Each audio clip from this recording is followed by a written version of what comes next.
नमस्कार मित्रांनो. तर स्वागत आहे तुमचं सिद्धा आयुर्वेदमध्ये. आपण जे आत्ताच अनुभूती सुगंधी उठणं जे आपण प्रॉडक्ट लॉन्च केलेलं आहे त्याच्यामधला हा एक प्रमुख घटक आहे. हे आहे सुगंधी कचोरा, कापूर काचरी ह्याला बनतो.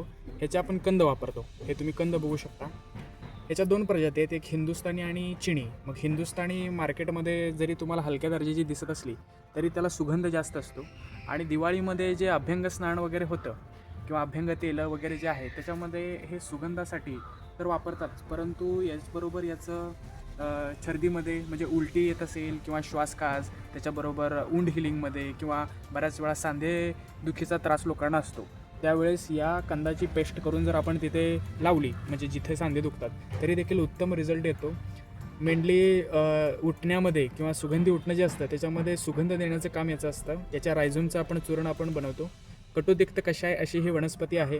अनुष्ण याचं वीर्य आहे. दुर्गंधनाशक म्हणजे जर आपल्या शरीराचा गंध उग्र येत असेल तर त्या गंधाला बाहेर काढण्यासाठी देखील म्हणजे कमी करण्यासाठी देखील याचा वापर खूप छान आहे. कषाय रसाची म्हणजे तुरट असल्यामुळं ग्रहण काम करते आणि तिथलं जे काय रक्तसंग्रहणाचं काम होऊन त्वचेवरती ग्लो येण्याचं देखील काम असं आहे.